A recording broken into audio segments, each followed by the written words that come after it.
আসসালামু আলাইকুম, সবাইকে স্বাগতম আমার এই ভিডিওতে। তো আপনারা ক্যাপশন দেখেই বুঝতে যাচ্ছেন যে আসলে কোন বিষয়ে আসলে লাইভটি এসেছি। তো আগামীকাল থেকে কিন্তু নতুন যে বাংলাদেশ হলো, সরকার পতনের পর বাংলাদেশ প্রথমবারের মতো জাতীয় দল টেস্ট ম্যাচ খেলতে নামছে পাকিস্তানের বিপক্ষে। বাংলাদেশ ক্রিকেট টিম এখন পাকিস্তানে অবস্থান করছে, আপনারা সবাই জানেন, এবং পাকিস্তানেও ছাত্র আন্দোলন হচ্ছে করাচিতে, সেটাও জানেন। তো বাংলাদেশ ভার্সেস পাকিস্তানের মধ্যকার টেস্ট চ্যাম্পিয়নশিপের প্রথম টেস্টটি আগামীকাল সকাল 11টা 30 মিনিটে রয়্যাল পেন্ডি ক্রিকেট স্টেডিয়ামে খেলাটি শুরু হবে। বাংলাদেশ সময় 11টা 30 মিনিট সকালবেলা।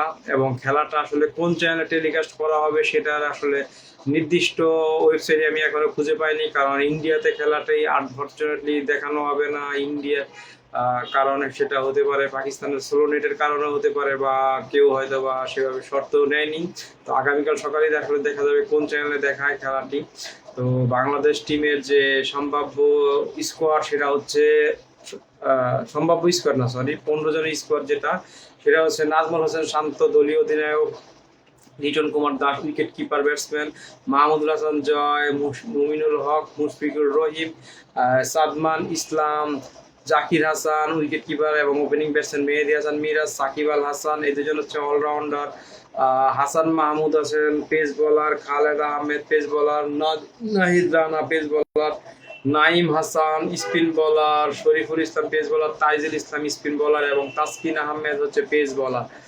পক্ষান্তরে পাকিস্তানের যে স্কোয়াড সেটা হচ্ছে Shan Masood captain, Saud Shakeel vice captain, Abdullah Shafique তিনি হচ্ছেন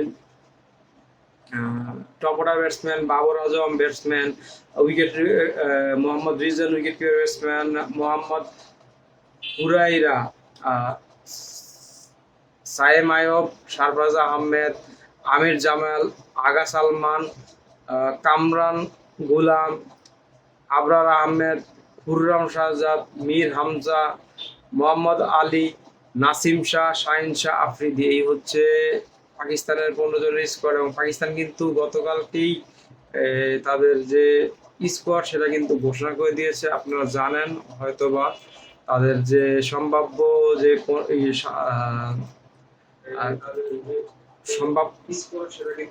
সম্ভাব্য যে খেলবে যারা, তাদের নাম ঘোষণা করেছেন একদিন আগেই। সেটা আমি আপনাদের শোনানোর চেষ্টা করছি, দাঁড়ান একটু সময় দিন।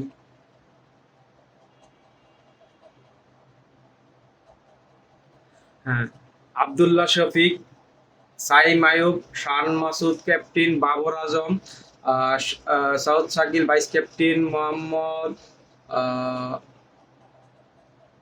Rizwan wicket keeper batsman, Salman Ali Agha, Shaheen Shah Afridi, Naseem Shah, Khurram Shahzad, Mohammad Ali. এই হচ্ছে পাকিস্তানের যে প্লেইং 11 সেটা ঘোষণা করেছে পাকিস্তান। বাংলাদেশ কিন্তু সেটা পারে না, সেটা কখনই পারেনি বাংলাদেশ।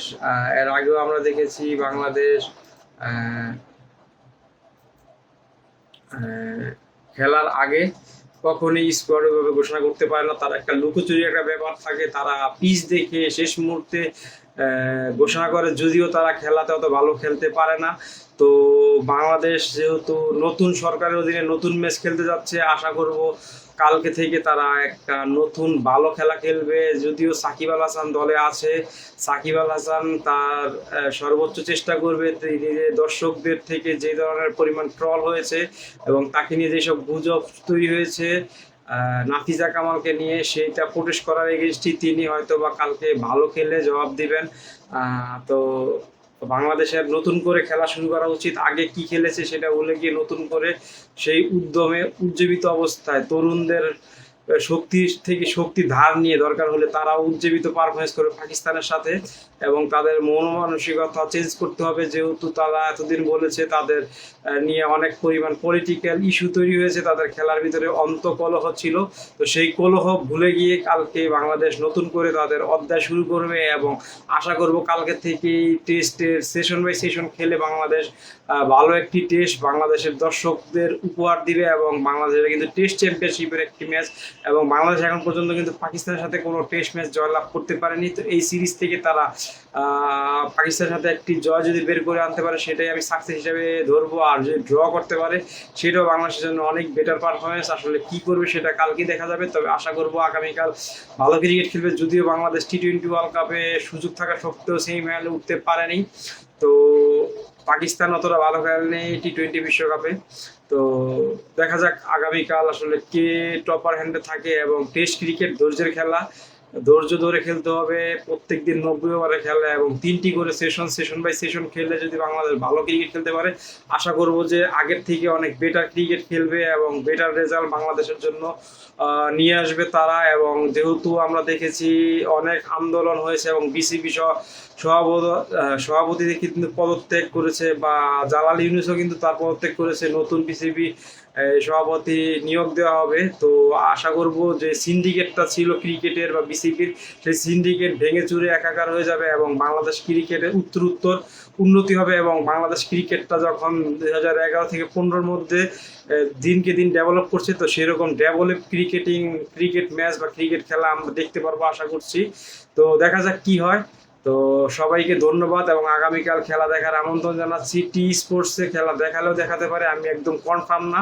তো সেজন্য আগে থেকেই ক্ষমা নিচ্ছি যে বাংলাদেশের খেলাটা আসলে এবার কোন চ্যানেল দেখাবে শিওর না, কারণ অনেকদিন যাবৎ আসলে ওই আপডেটটা জানা হয় না। আসলে ব্যাপারটা হচ্ছে বাংলাদেশ প্রায় 1.5 মাস যাবৎ সেই যুদ্ধ খেলা বা যুদ্ধ করে আসলে স্বৈরাচার পতন ঘটিয়ে কিন্তু বাংলাদেশ নতুন একটি বাংলাদেশ পেয়েছে। তো সেই নতুন এক বাংলাদেশ পেতে গিয়ে আমরা কিন্তু অনেকটা সময় কিন্তু অনলাইন বা সোশ্যাল মিডিয়াতে কিন্তু আমরা আসলে খেলা নিয়েছিলাম না, আমরা ছিলাম আসলে দেশের সার্বিক পরিস্থিতি নিয়ে। তার কারণে আসলে এই মেসেজটা আমার কাছে এখনো ক্লিয়ার না এবং আমি জানি না টি স্পোর্টসে খেলাটা দেখাবে কিনা বা জিটিভি দেখাবে কিনা। তো দেশের বাইরে খেলা হলে এমনিতেও কিন্তু টি স্পোর্টস দেখাতে চায় না, তারা তাদের যে ব্যবসার একটা ব্যাপার থাকে, ব্যবসাতে তারা কি আসলে ব্যবসা করতে পারবে কিনা সেই একটা কনফিউশন থেকেই কিন্তু তারা দেখায় না। তো দেখা যাক কে দেখায়, কোনো না কোনো চ্যানেলে দেখা যাবে। তবে আপনারা যদি আপনাদের টিভি চ্যানেলে বা মোবাইল অ্যাপসে এইচডি স্ট্রিম সফটওয়্যারটা নামান, সেক্ষেত্রে কিন্তু কোনো না কোনো লিঙ্ক আসলে পেয়েই যাবেন। তো আগামীকাল আবার কিন্তু আমি আপনাদের লিঙ্ক জানিয়ে ভিডিও করব, যদি আমি কোনো লিঙ্ক পেয়ে থাকি সেই লিঙ্ক জানিয়ে আপনাদের জন্য ভিডিও করব। তো ধন্যবাদ সবাইকে আমার ভিডিওটি এবং লাইভটি দেখার জন্য। আসসালামু আলাইকুম।